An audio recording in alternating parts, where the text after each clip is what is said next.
Господи Исусе Христе, Сине Божий, помилуй меня грешного. I Sina i Svetio Duh. Amin. Возлюбени у Христа Бога, братья и сестры, деновиве Господ допусти изкушение со моето здравие и аз не бев сигурен дека денеска ќе богослужам.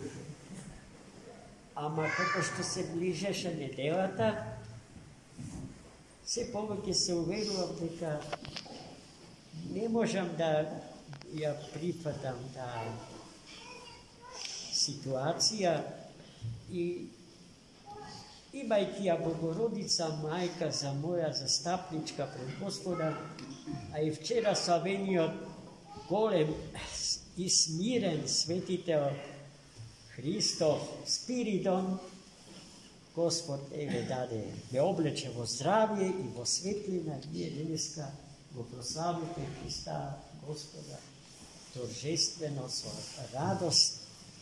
И не само тоа, туку можам денеска уште еднаш да ви посведочам дека во петок вечер ќе служиме сеночно дение во чест и слава на светиот маченик Бонифатије. Самиот, тој е латинско светител со латинско име, а и во превод самиот служител тој имал убав лик, убав изглед и тој целиот со душата своја бил таков до сршта од куските своји, а нема човек што не е Бонифатије, бидејќи секој човек е носител на образот и подобието Господње. Тој е создаден за да биде тоа што ние стружани го нарекуваме личба. Кога ќе кажеме дека некој човек е личен за наши струшки поими, пред се значи дека тој човек е добар.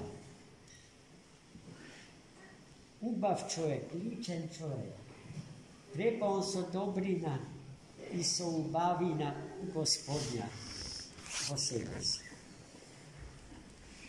Во денешното свето Евангелие, возлюбени во Христа Бога, браќа и сестри, е исто така потресно на свој начин, бидејќи се работи за уште еден занимлив настан, кој што може и денеска да ни се повторува на ист начин, во зависност од нашата вера. Во зависност од тоа ја имаме или ја немаме верата во Богочовекот Христос. Па да се сетиме што денеска се случи во евангелската перикопа. Христос поучувал, се вели на самиот почеток од евангелската светочитиво, поучувал во една од синагогите во Ерусалим. Ако значи дека го толкувал старозаветниот библиски текст, како што никој друг не може да го истолкува, освен Христос. Самата суштина на секој запишан збор во светата книга, кон која што еден голем српски поет Матија Печковиќ деновиве кажа дека таа книга е света и книга е на сите книги, поради што сите други книги произлегле од таа книга и сите книги што постојат на светот, доколку имаат зрца, Вистина, доброта и љубов во себе си приведуваат кон таа книга.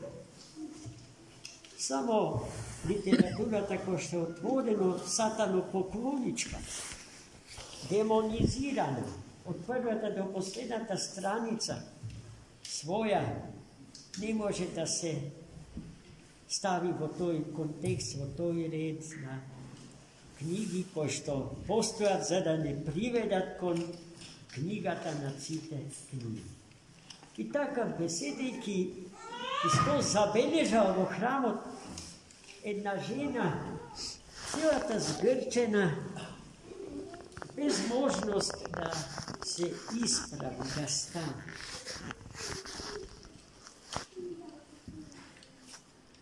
Таа немала проблеми со коските.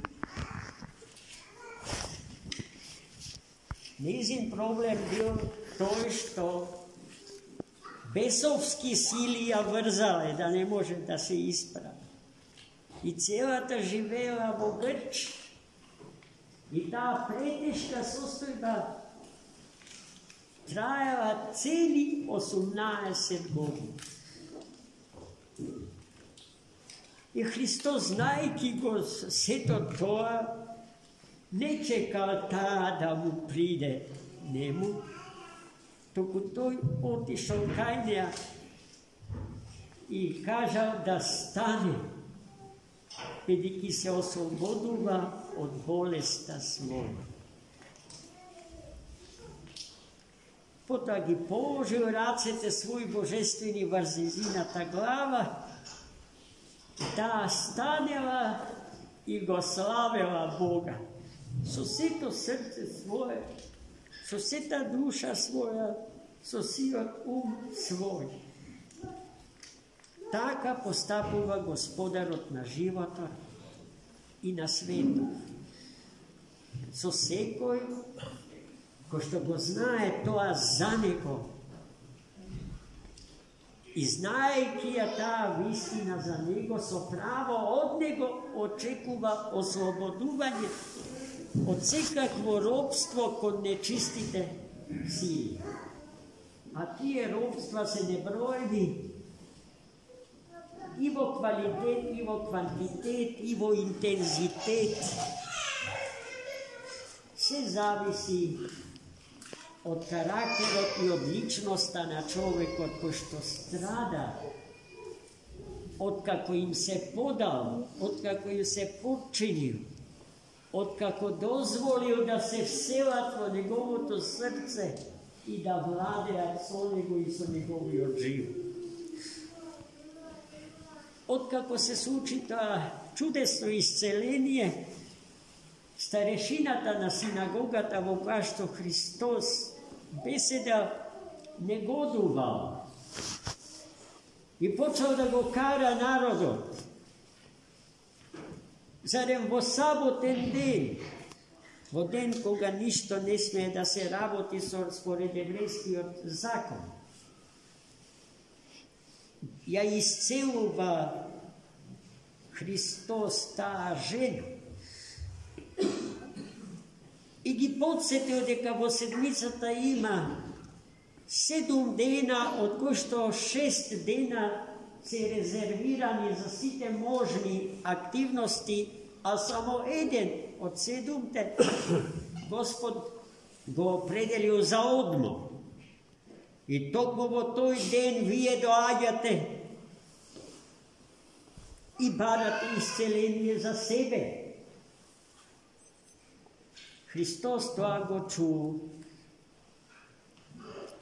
и не го оставил без одговор старешината на синагога. Одговорот сосема личи на Христа Господ. Најпрво,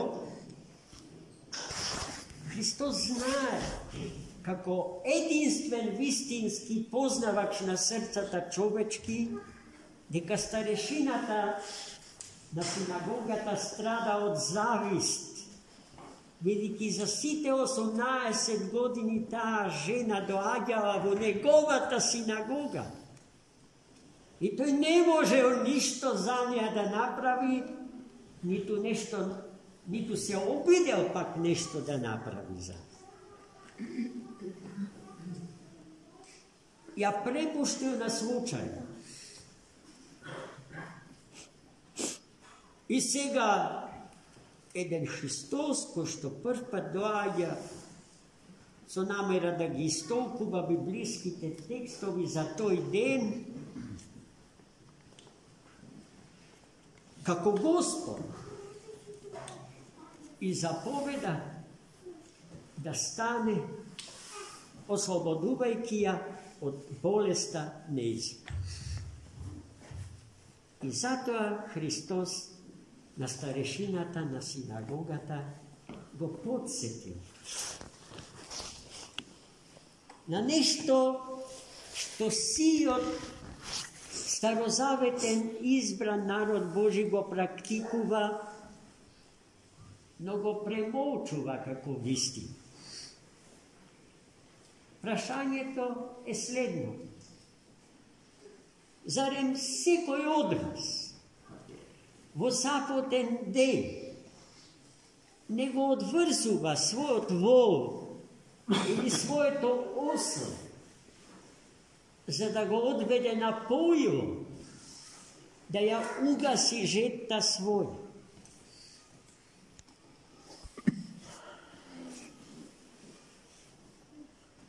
Ако вие тоа го правите со воловите и ослиња, па тога за колку повеќе треба оваа сестра наша, која што е цели 18 години врзана од бесовските сили, да ја ослободиме од робството кон во саботен ден. И веќе Христос им предвестува една голема вистина, дека времето, односно деновите, месеците, годините, вековите, милениумите, постојат, ги има за да се стават во служба на човекот, а не човекот во служба на времето. Зошто старозаветниот старешина на Ерусалимската синагога не можел тоа да го разбере? Затоа што бил роб на словото од законот. А законот, сведен на слово, е вредност петрифицирана, скаменета вредност, безживотна. Свети апостол Павле на таа тема громко изјавува: не словото на законот, туку духот од словото на законот.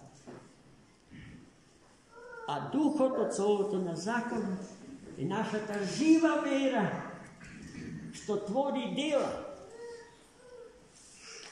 Верата што не твори дела е мртва вера, вели истиот апостол Павле, чии последователи сме сите ние овде собрани во овој свет храм. Еден од најубедливите сведоци Христов, евреин по крв, по дух христијанин, најзаслужен за тоа што паганскиот свет, а паганскиот свет во времето на свети апостол Павле бил најразвиениот културно и цивилизацијски свет на планетава Земја. Му пристапи на Христа Бога, му се поклони на Христа Господа, во Христа се роди, во Христа се крсти и крштевајќи се во Христа Господа се облече. Амин.